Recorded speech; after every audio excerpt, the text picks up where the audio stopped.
大家好，我是丽姐，欢迎大家来听相亲故事，感谢大家的订阅。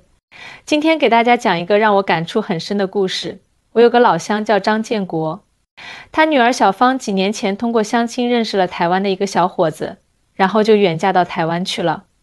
最近建国终于抽空去台湾探望女儿，没想到这一去，不仅看到了女儿幸福的生活，还被台湾的乡镇公务员服务态度给震撼到了。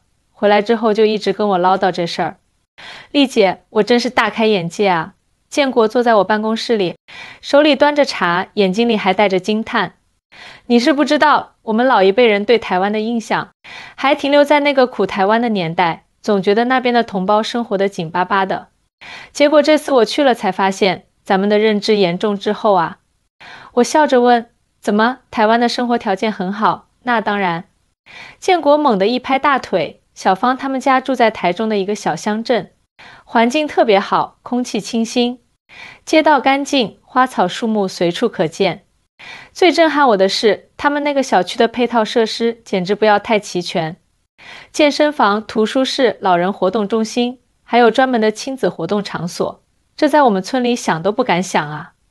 建国喝了口茶，继续说，而且你知道吗？小芳怀孕了，政府给她发了一本孕妇手册，里面详细记录了产检信息，还有各种补贴政策。她生孩子政府还给补助，小孩从出生到大学毕业，各种福利政策一应俱全。这哪是我们想象中的穷台湾啊？我点点头，确实，很多人对台湾的认识还停留在几十年前。其实台湾的社会保障体系建设的挺完善的，那可不咋地。建国眼睛一亮，最让我震惊的是他们那边的公务员服务态度，简直了。有一天我跟小芳去他们镇公所办事，就是相当于我们的乡镇政府，你猜怎么着？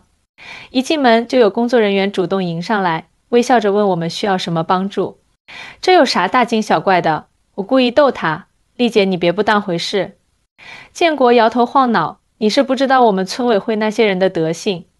老百姓去办事，先得看工作人员脸色，遇到好脾气的还行，要是碰上爱摆架子的，哼，站那儿半天没人理你都是常事。而且你找他们办事，感觉是你欠他们似的，一副爱理不理的样子。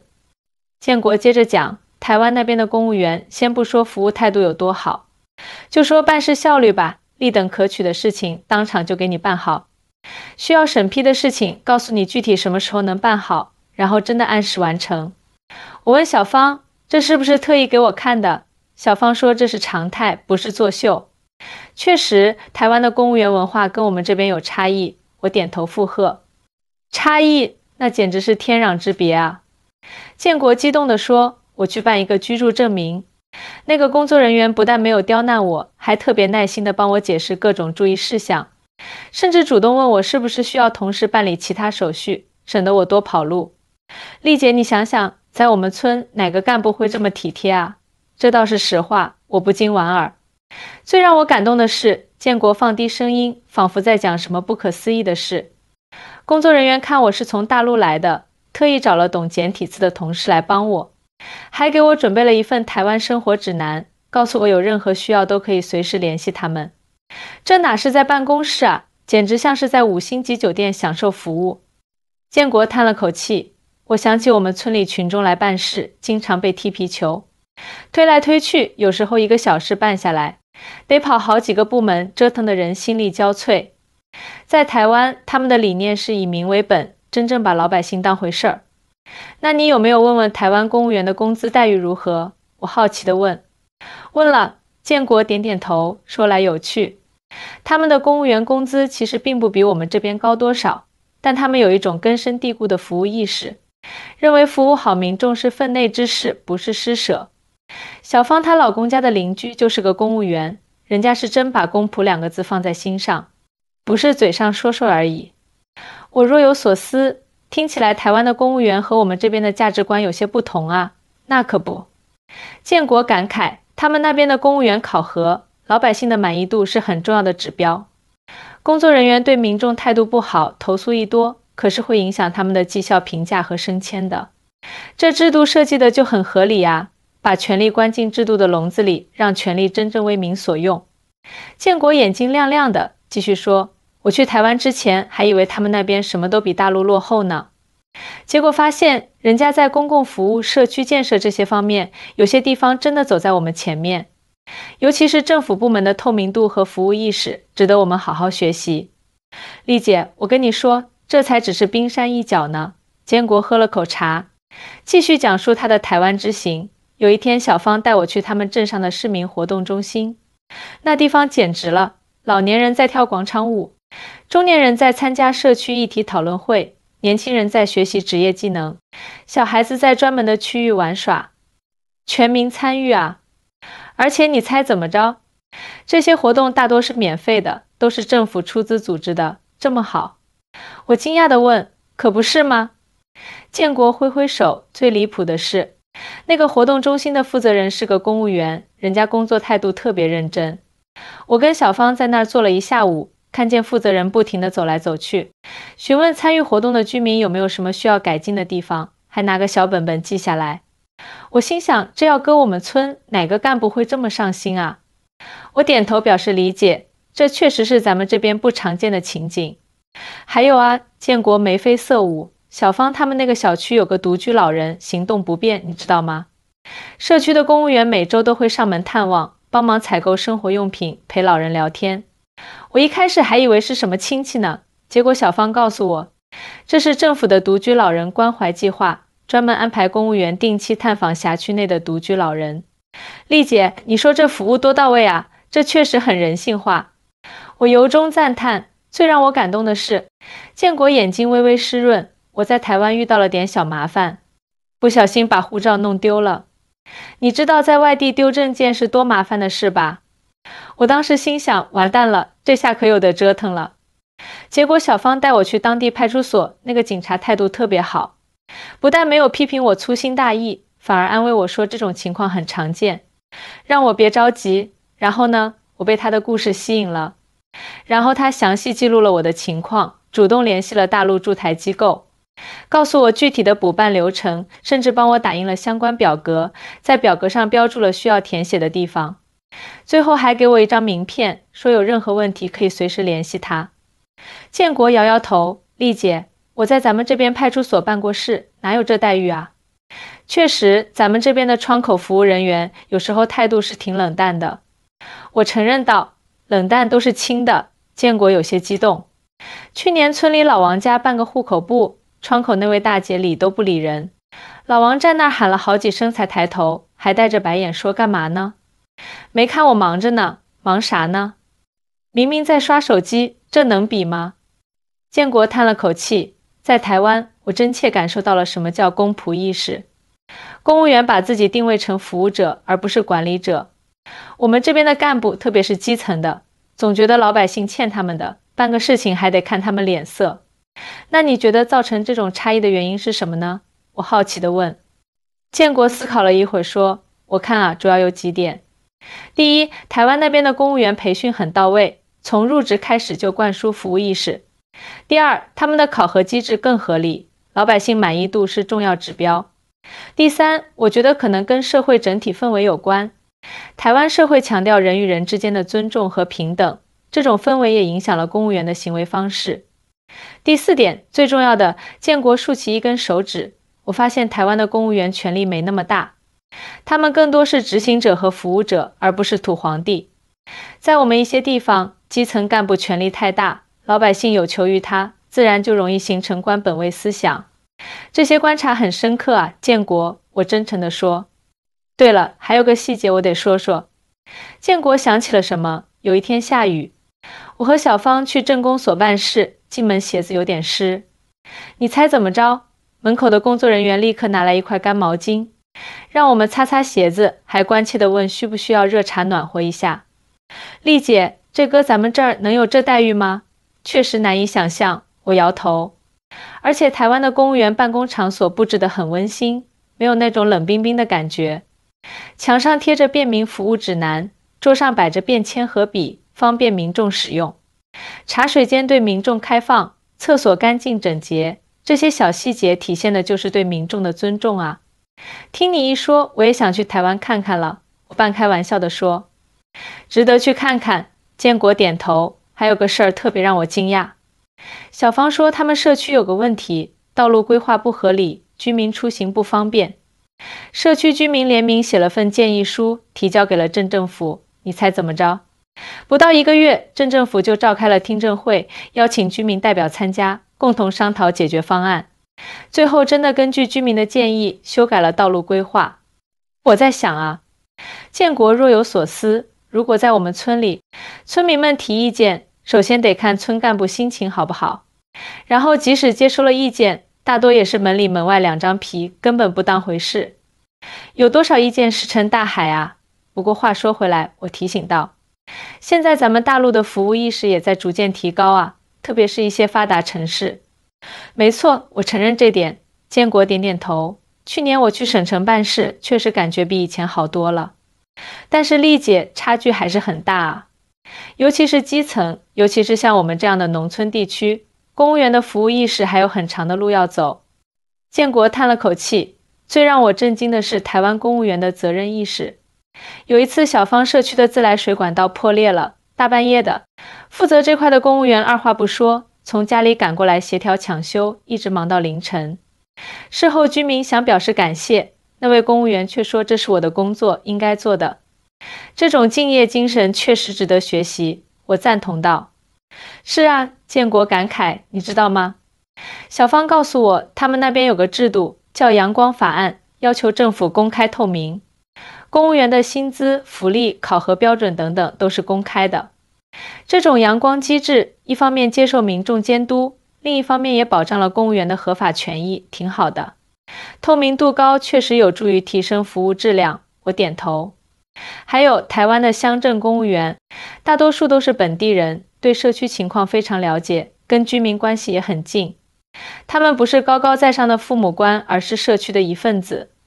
我觉得这种群众基础特别重要，让公务员能更好地理解民众需求。建国看了看手表，哎呀，说起来没完没了了。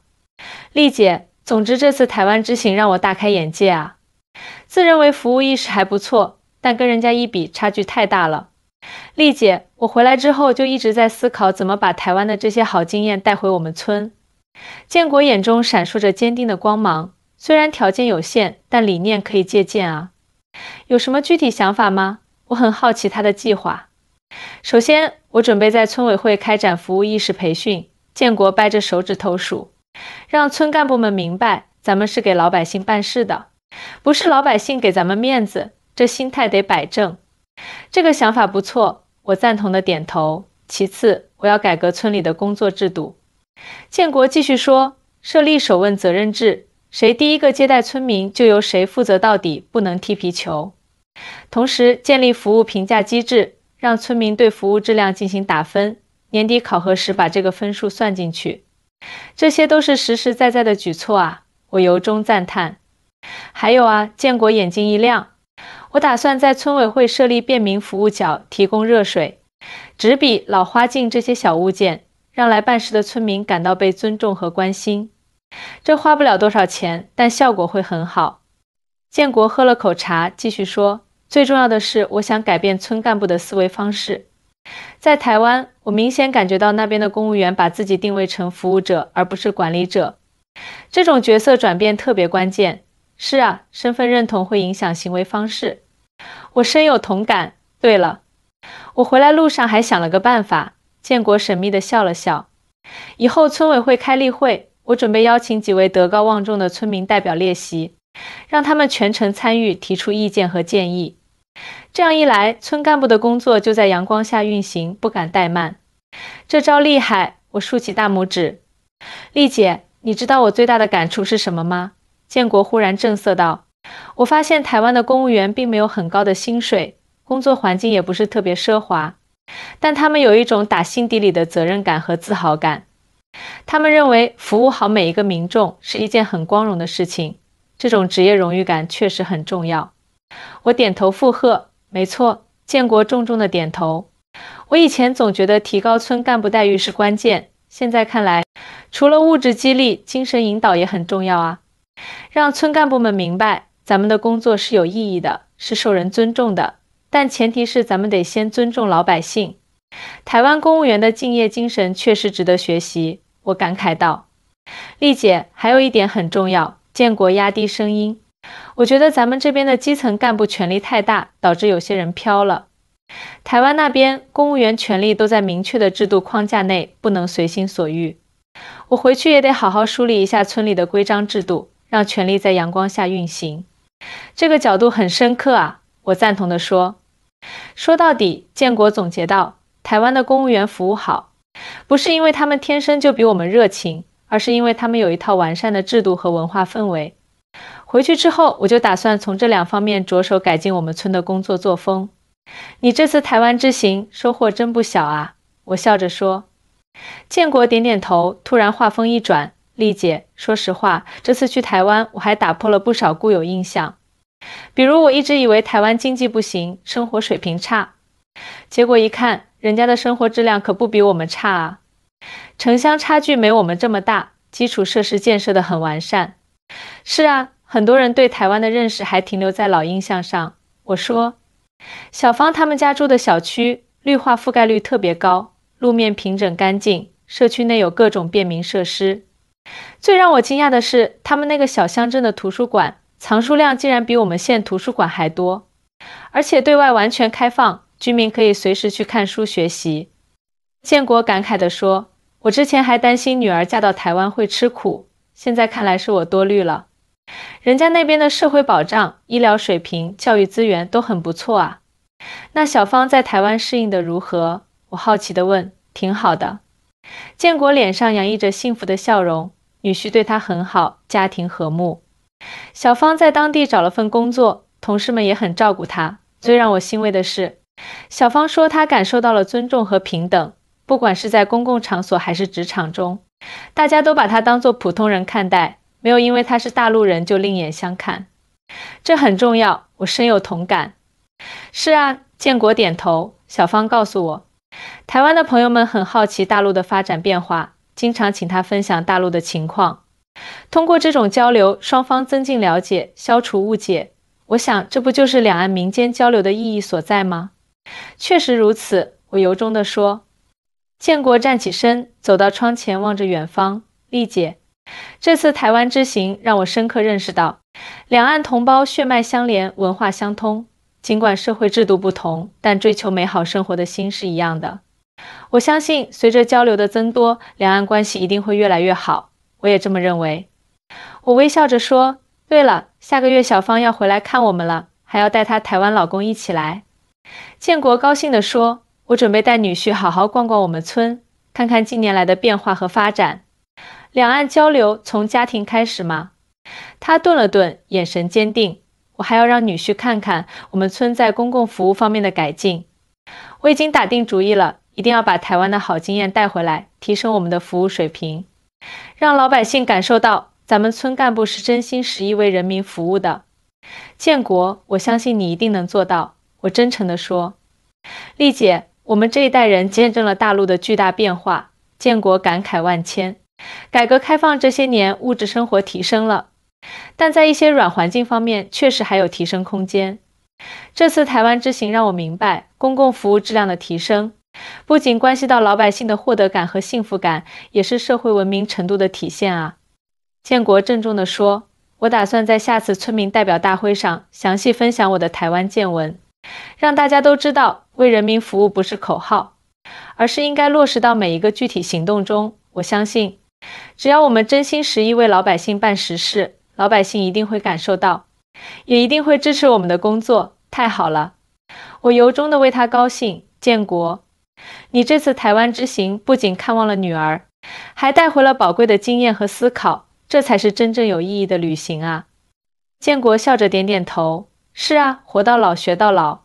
这次台湾之行最大的收获就是明白了一个道理，真正的为人民服务，不是挂在嘴上的口号，而是融入骨子里的行动。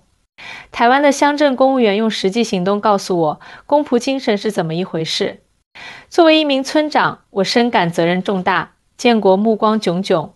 回去之后，我要带头转变工作作风，从点滴小事做起，真正把为人民服务的理念落到实处，让村民们感受到我们是真心实意在为他们办事，而不是摆官架子。